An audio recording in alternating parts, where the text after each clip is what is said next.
Good afternoon, ladies and gentlemen. Thank you very much for waiting. My name is Benjamin Weber. I'm the director of the Foreign Press Centers. And today we are very, very pleased to welcome Ambassador at Large for International Religious Freedom Brownback to come and brief us on the International Religious Freedom Report. You have a copy of his bio in the announcement. I'll say only that this is the third phase of a long and distinguished public career, first in the Congress and then as a governor. We're pleased that he's now taken on these duties. And with that, I'll turn it over to him to make an opening statement. Thank you very much. I'm delighted to have you here. This morning we rolled out the International Religious Freedom Report. It's the 20th year of the International Religious Freedom Office and the report being put forward.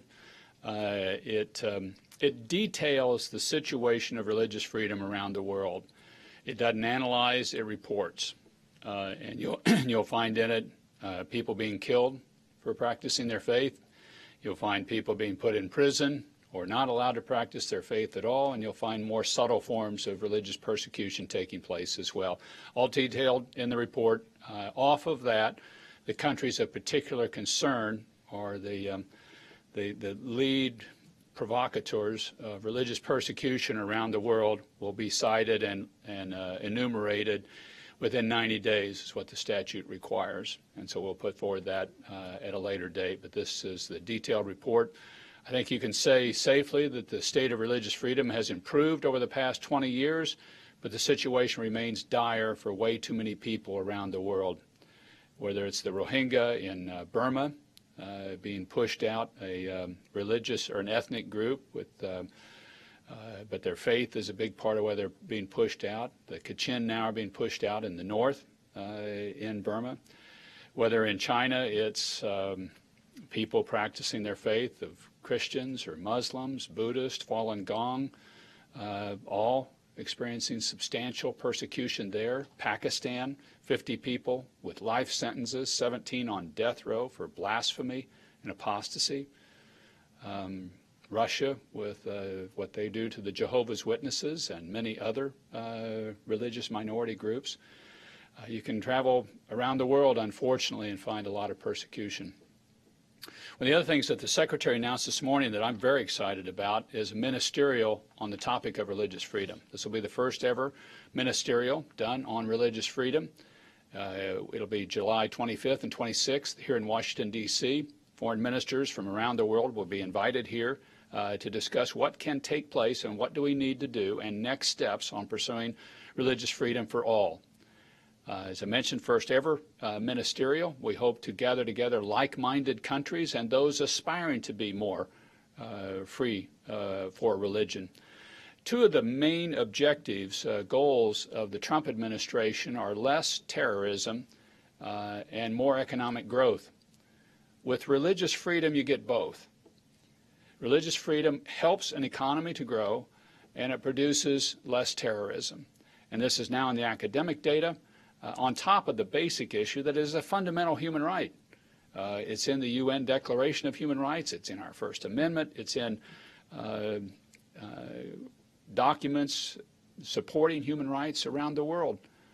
We intend to push it. This administration will be aggressive and pursue actions to pursue religious freedom and fundamental human rights. And those will be discussed and what we can do to move forward in next steps at the ministerial, July 25th and 26th.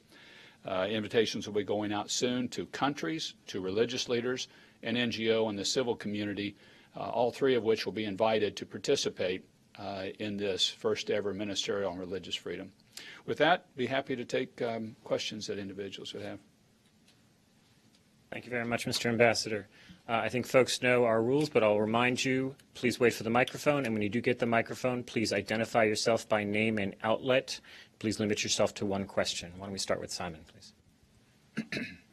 Thank you. My name is Simon Ateba from Today News Africa. In the report, you talked about the religious freedom in Nigeria, and you said it continues to experience significant challenges. For instance, the leader of the Shiite movement, al-Zakzaky, remains in detention 3 years after he was arrested. What type of engagement do you have with the Nigerian government in the light of all the challenges that they continue to experience in Nigeria? Thank you. Yes, and thanks for mentioning that. As you know, President Trump met with the president of Nigeria within the past couple of weeks, and in their press avail afterwards, one of the first things the president cited was the persecution, the killing of a number of Christians in Nigeria. And there's a lot of violence that's taking place in that country. My plan is to travel to Nigeria next month to talk with leaders, government leaders, religious leaders, Christian and Muslim leaders, to talk about what we can do to move forward to reduce the level of violence, to open the way for religious freedom taking place in that country. And I've been meeting with a number of different Nigerian leaders, and it's been a very difficult situation. I met with three leaders, Christian leaders, last week, and they said to me Sunday used to be the day they hated to see coming the most, because that's when the most of the attacks would take place, would be on a Sunday. But that it had gotten better in recent times, and they were appreciative of that, but that just much progress needs to take place for the government to secure the right to religious freedom. And remember, our effort is for religious freedom for everybody, regardless of faith, or even if you're a person without faith, but that you are free to do with your own conscience whatever you choose, and that no government has the right to interfere with that. But the government has the right and the responsibility to protect that religious freedom right. And that's what we'll be pushing with Nigeria. Okay, we're going to go here, then to New York, and then back here. That's you, sir. My name is Abdurrahman Yusuf. I'm from Egypt, but I'm here for Al Mudun Lebanese. And my question is about Egypt. Does the U.S. State Department believe that Sisi in Egypt achieved the goals of religious reform that he referred more than 3 years, and why? And second question, you mentioned now that religious freedom helped to counter terrorism, or like defeating terrorism. Do you believe that Egypt has enough freedom in religious to defeat it, or like to counter tourism? Because as we know, Egypt, like now we have like a fighting against tourism in Egypt. Thank you. Well, let me start with the last of those questions and try to work backward. Every country in the world is fighting against terrorism. The United States is fighting against terrorism, and we're deploying a great deal of resources in this fight. In my home state of Kansas, we had 2 guys that were arrested that had terrorist plots to blow up a military base and a airport hangar. And these were people that had self-radicalized in their own faith and were going to attack. But just because you're fighting terrorism doesn't mean you limit religious freedom, nor that you should. As a matter of fact, the best route forward is to allow people to have a broad base of religious freedom so that they don't fight you, and then you can target in on the ones that radicalize. And that's what we do here, and that's what we're saying to governments around the world, because many of them will put the same question the same way as you. We're fighting terrorism, and we can't do both of these. And the actual right answer is, no, you have to do both of these, or you're going to spawn more religious terrorism, because people will fight you if they don't believe they're been given their own right to pursue their own faith the way they see fit. But if a person radicalizes, if they start to spawn terroristic ideas and actions, the government is fully responsible and needs to get on top of that and deal with that particular person's situation.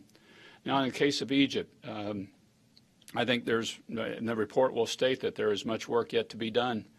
I've been meeting with the Egyptian ambassador. They have a great deal of interest and effort put forward to do more religious freedom for majority and minority faith people in Egypt. And I'm going to continue those engagements, and my hope is that the Sisi government will continue with those as well, but also see that religious freedom isn't something you give up on just to fight terrorism.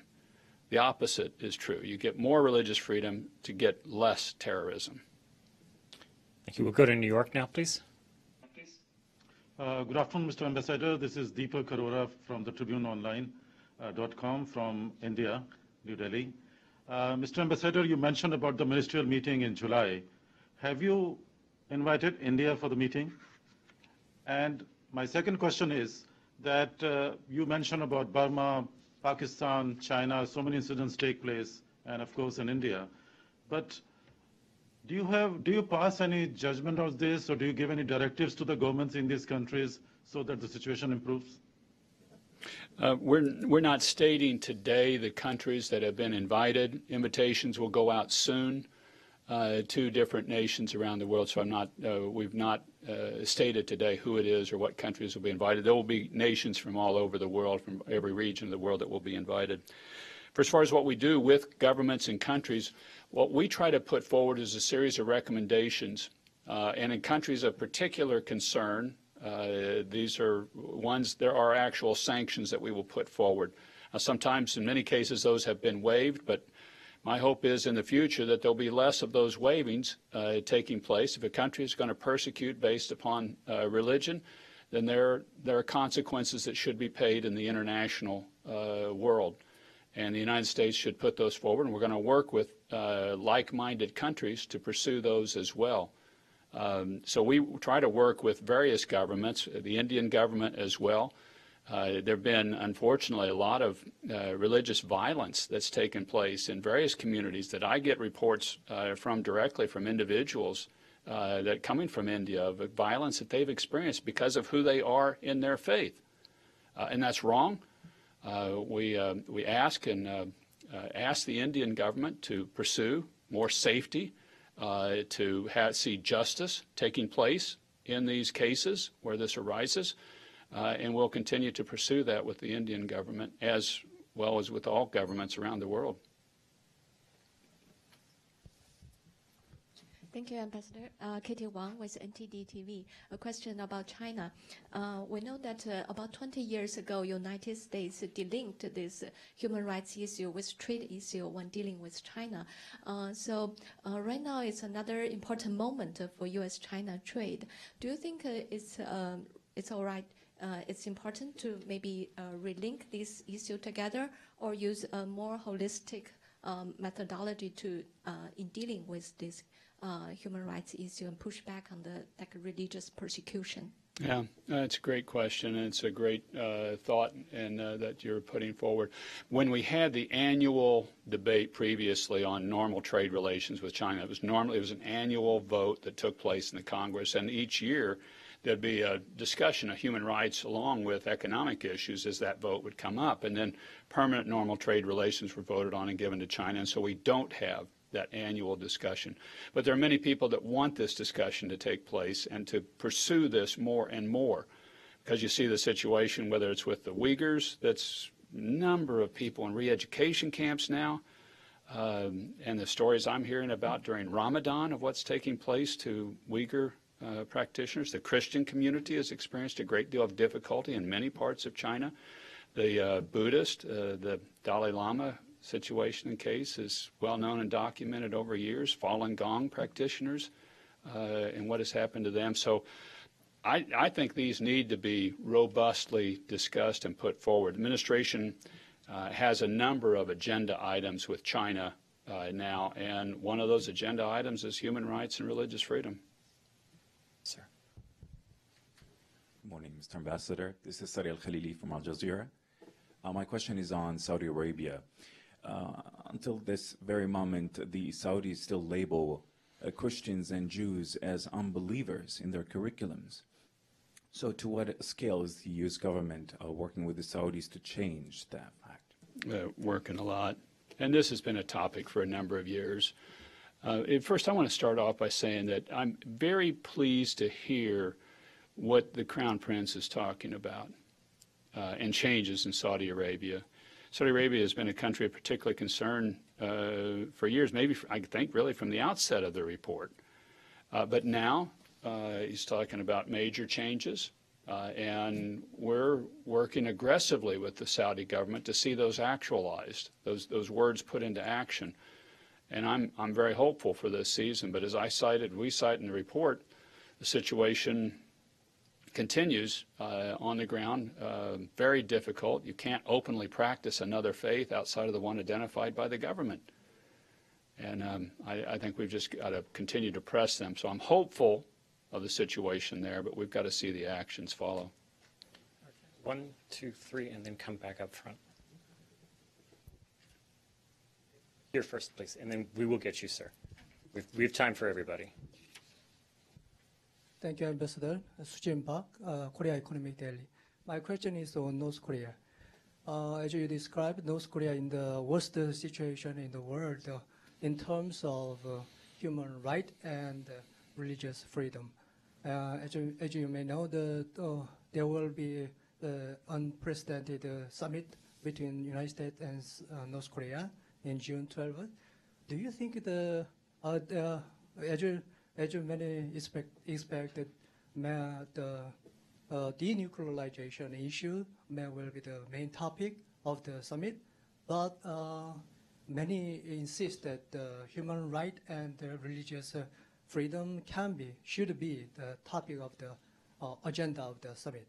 Do you believe the issue should be the agenda of the summit, and do you any plan to advise your Mr. President to this topic? Thank you. Yeah, thank you. Thank you for the question. And in many respects, religious freedom and human rights has already been discussed with the 3 people that the Secretary brought back that were let out of prison. And I want to start off, too, by saying how much I appreciate the Trump administration really focusing on North Korea. I carried the North Korean Human Rights Bill when I was in the Senate and couldn't get administrations to address it because it was just too difficult of a topic. Well, this administration has jumped into it aggressively, and I'm glad they have, and it needs to be addressed. The human rights situation is deplorable. The gulags that exist with thousands, hundreds of thousands of people, North Korean citizens, in them, it sounds like a Soviet-era statement and situation. So it's my hope that the situation can move forward. The administration has its agenda that it's going to put forward, but it's already freed 3 people, and I look for them to have a number of topics that will come out of these discussions, and I'm glad the engagement's happening, and it's already producing some fruit. No, sir. He has a number of people around him, and if there are things that I can provide, I will. Gentlemen. Thank you. My name is Haik Nahapetian. I'm with the Armenian TV.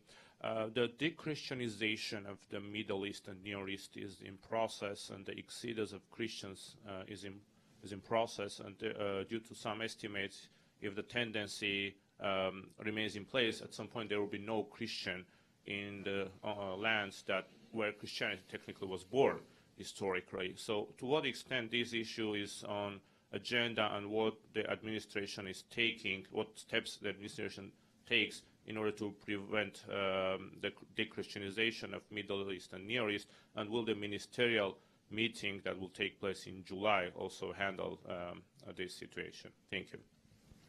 Well, it'll be there because it's the basis of religious freedom is you have a right to choose wherever you are, whoever you are, your faith and your faith's trajectory.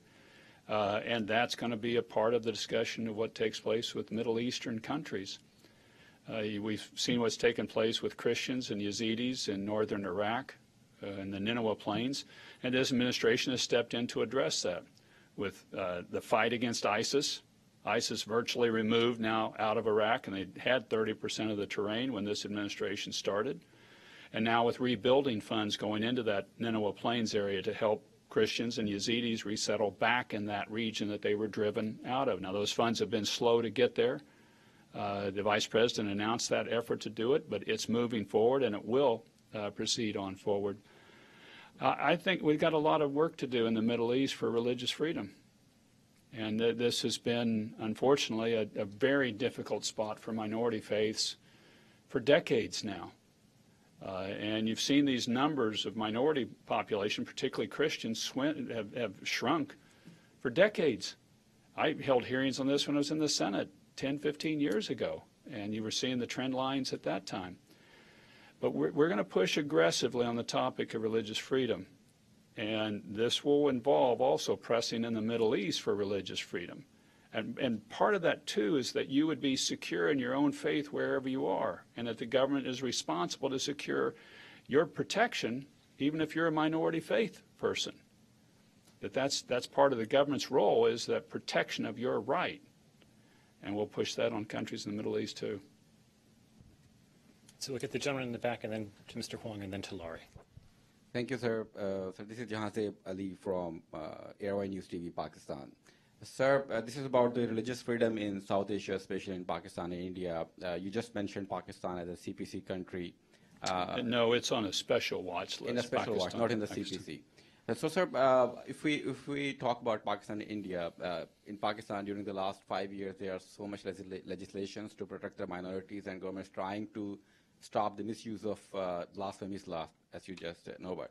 So while if we talk about India, they even did not allow the U.S. Commission on Human Rights on Religious Freedom to visit India to monitor the situation. I hope you are well aware about it. So, sir, is there? I mean, are you advising to put these countries on the CPC list or not, or just on the special watch list? Yeah, I'm not announcing the position I'll take on any of those, or that our office will.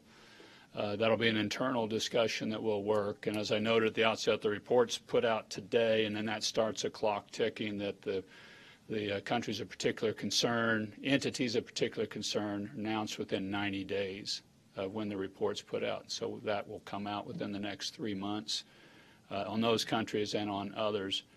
I note that recently Pakistan was put on this special watch list, which is a new category that the Frank Wolf Law created. We didn't have these sort of the special watch list category, but that was created in the 2016 amendments to this law, and Pakistan was put on as the only country to date that's been put on that special watch list.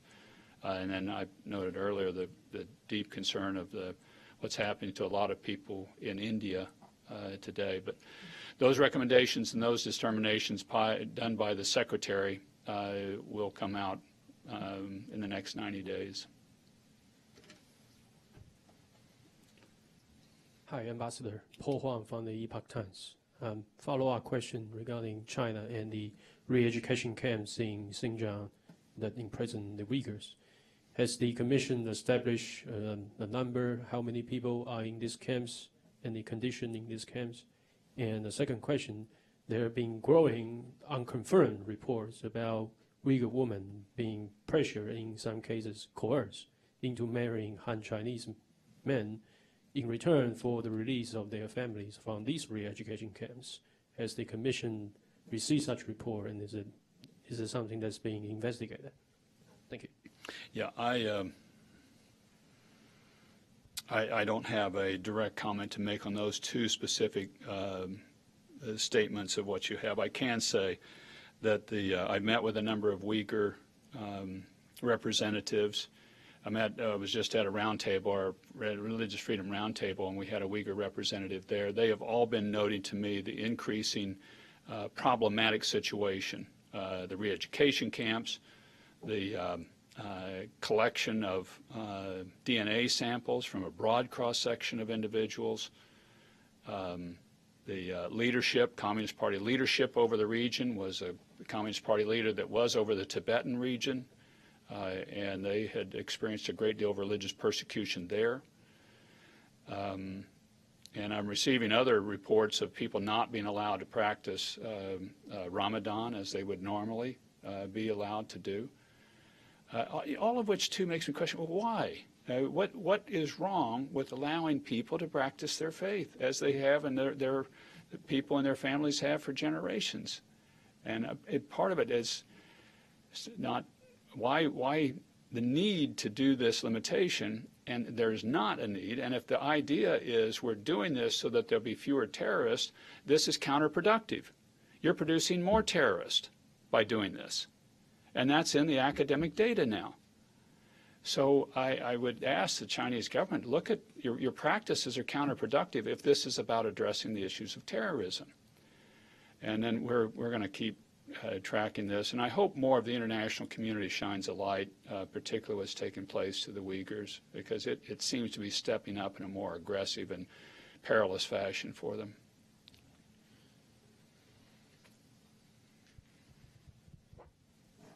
Thank you, Mr. Ambassador, for doing this. Lori Milroy, Kurdistan 24. I have a question about Iraq.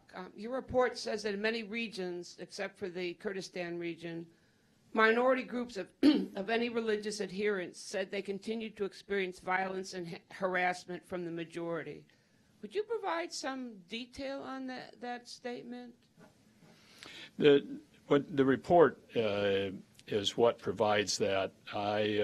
And I don't have additional ones that I can give to you right here, but there has been that reported a great deal, but I don't have specific examples to put for you to back that up in front of you now. We can go through the report more and try to get you the actual statements or pieces of factual evidence that state that. Now, there may be, what happens in some of the report is that we can't identify the sourcing for it because it puts them in grave danger. And we've had people in our office with prior ambassadors that have worked with individuals that as soon as they go home or as soon as he leaves, they get arrested or beaten. And so you get a number of people that will tell you what's taking place, but will not allow you to report them because it puts them in grave danger. And that happens, unfortunately, a great deal, and that's why some of these are put forward in more broad and generic statements rather than specifics. That would explain the large number of Christians who live in that would explain the large number of Christians living in the Kurdistan region now? Well, I think you look at these things of trend lines of population. The gentleman asked the depopulation, de-Christianization throughout the Middle East, and you have seen these numbers over a period of 30 decades dwindle substantially in almost every maybe every Middle Eastern country. So you look at that and you start asking yourself questions. If the depopulation happens rapidly, you ask, well, why are so many people of this particular faith leaving? And you look at the Rohingya situation in Burma, where you've just got virtually an entire ethnic group pushed out of the country, and because they're Rohingya, but also because they're Muslim. And now the Kachin, who are primarily Christians, are getting pushed out of the north. So these are certainly indicators of people not being allowed to freely practice their faith. Time for or one being more. safe in practicing their faith. Thank you. Boris Makarov, Russian news agency TASS. So I was wondering if you have conversations, some contacts with Russian officials regarding these concerns which you raised in the most recent report. Thank you. I haven't had any yet directly with Russian officials that have been raised in this most recent report. The initial, what we do with the report, we lay it out there. We ask our embassy post in those countries to take the report to their counterparts in the host country's government, go over the report, note to them that this report is a report. It's not an analysis. It's not a judgment call. This is what we have collected. And we lay it out in front of them, and then we ask them to start addressing some of these issues. Some governments, I think, try to respond factually, saying, well, we agree with this, we don't agree with that, here's why, and it starts a conversation. We hope at the end of the conversation we end up with more religious freedom, that if a country is not protecting that religious freedom, that they will step up their efforts to do that. I heard in the president's meeting with the president of Nigeria, after this issue came up, the president of Nigeria went home and dispatched troops to some of the more persecuted areas, and the situation got better. So that's what you hope takes place, that there's individual actions to guarantee this fundamental human right, and that's what we'll pursue with the Russians as well. Thank you all very much. Thank you Appreciate very it. much for coming.